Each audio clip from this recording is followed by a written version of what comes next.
So now that we have all the relationships established, let's start looking at the queries.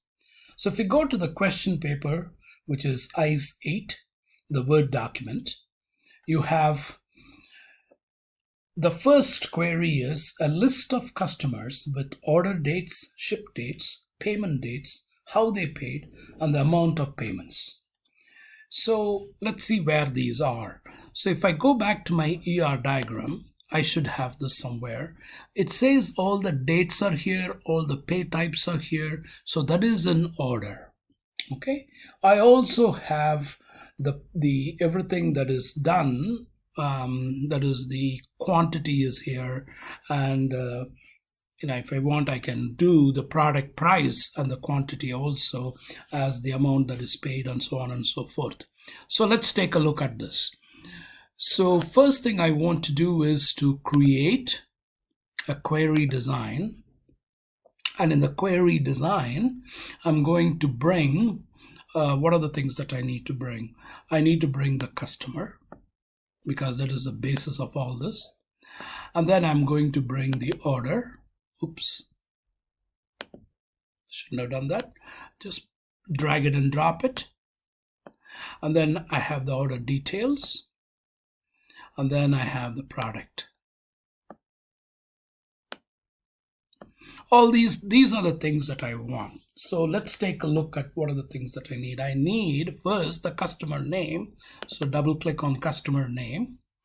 Then I want to look at all the dates. So the dates are all here in my order table. So the order date is what I'm looking for first. So I'm going to bring that here. The shipping date is the next one. And then the pay date is the third one.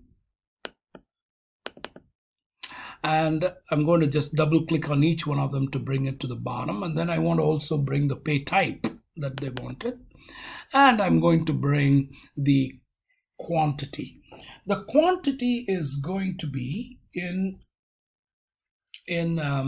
this quantity over here. This quantity is going to be here. Now I can do the amount cost. I can look at few things here. If I want what is the amount that costs me for all these things that we have, then I can do a quantity times the cost price. Okay, the cost price. So if I take the quantity times the cost price, that is going to give me all the amount that is paid, or the customer price. It's not the cost price, it is the customer price, sorry. So I can do that. So I can do the same thing, but I'm just going to bring the quantity for the time being. Okay, we did this already in the first one, where you go to the expression builder, and we can do that again. If we need to, we can do this again. Let's do that. Okay, and that is going to be so if I want to do that, I'm going to click on this empty cell, which is the field cell. I'm going to create a new field, and I'm going to create a new field by going to the I'm going to click on this expression builder. And in the expression builder, I'm going to open the Cloud9 data and open the table by clicking the plus next to the tables. And I'm going to bring in here, what do I need? I need the quantity, which is in order details. So click on order details and then double click on quantity, which comes up, and then multiply that with the customer price, which is going to be product. In the product, I'm going to click on customer price and then click OK. And again, I can highlight this EXPR1 and type in amount. So if I run this, I'm going to have all the stuff that I really need. Okay. And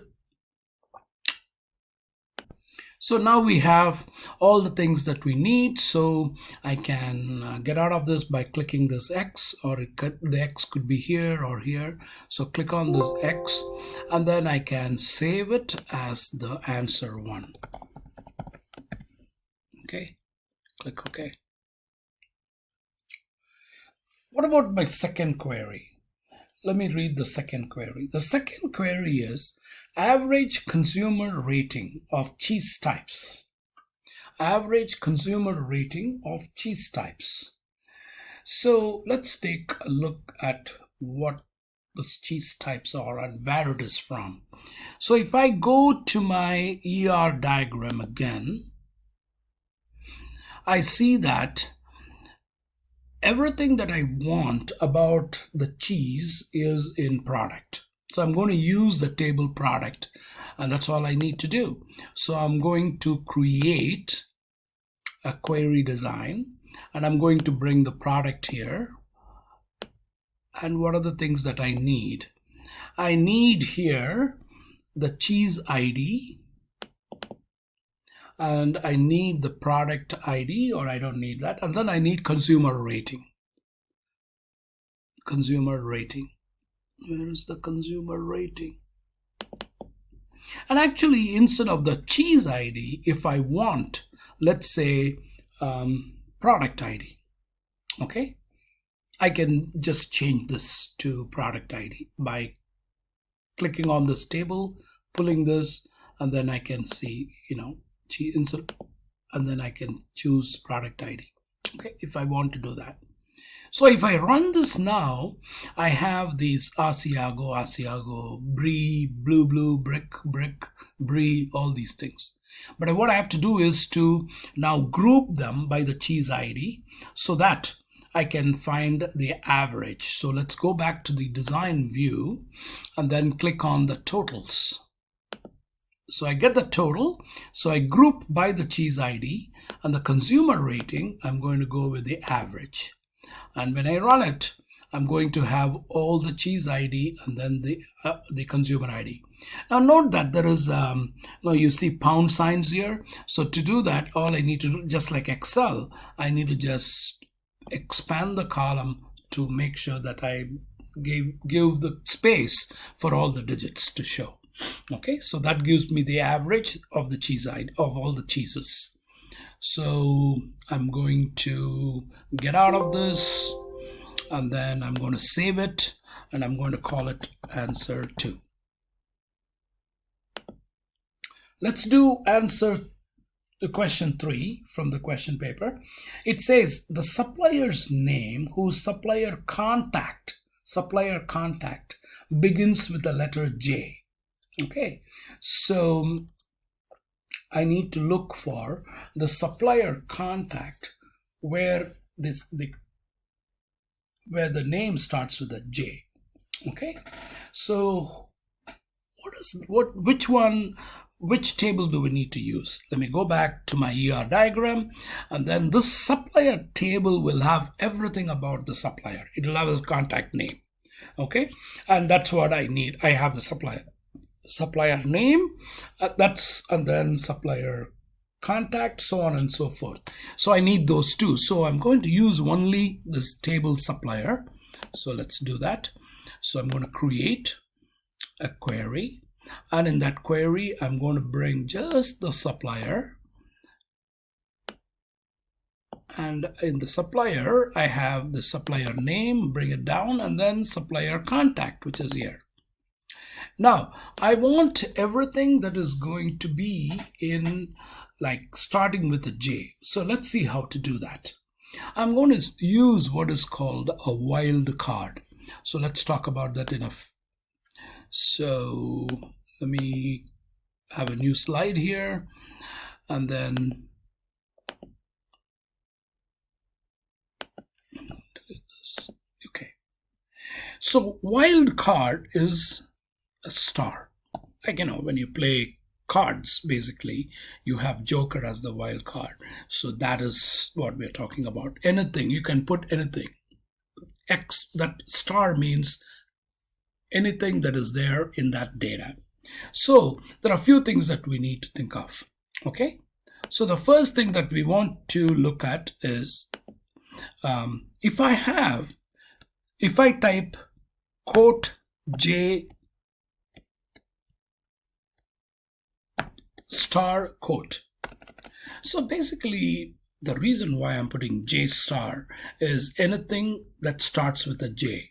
And since it is a text, I need to put the quotes, right? So we know that. When you put J star, it gives you all names starting with the J.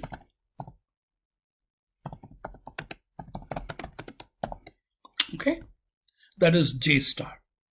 When I have quotes star J star and then quote, it'll give me all names where J is found. And if I have quote star J quote, it gives me all names ending with J. So for instance, if I put J star, I have names like Jenny. If I have all names where I can say R-A-J-A-N, Rajan.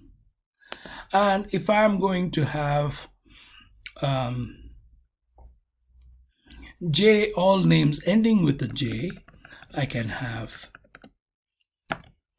Raj, so on and so forth.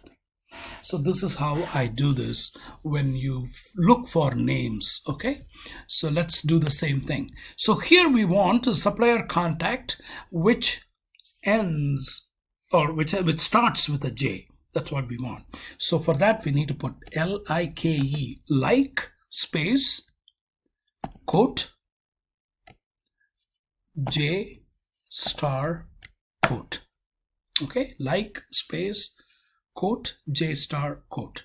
And if I run this, I'm going to have Jenny, Humboldt, let me expand this a bit, Humboldt, Jack Beatrice, Jeff Jink, Jared Hedquist, Judy Olson, Jan Vandegaard, and Jean Croton. So all these names are going to be there. Okay, that's what we want. Okay, and this is a supplier name and supplier contact.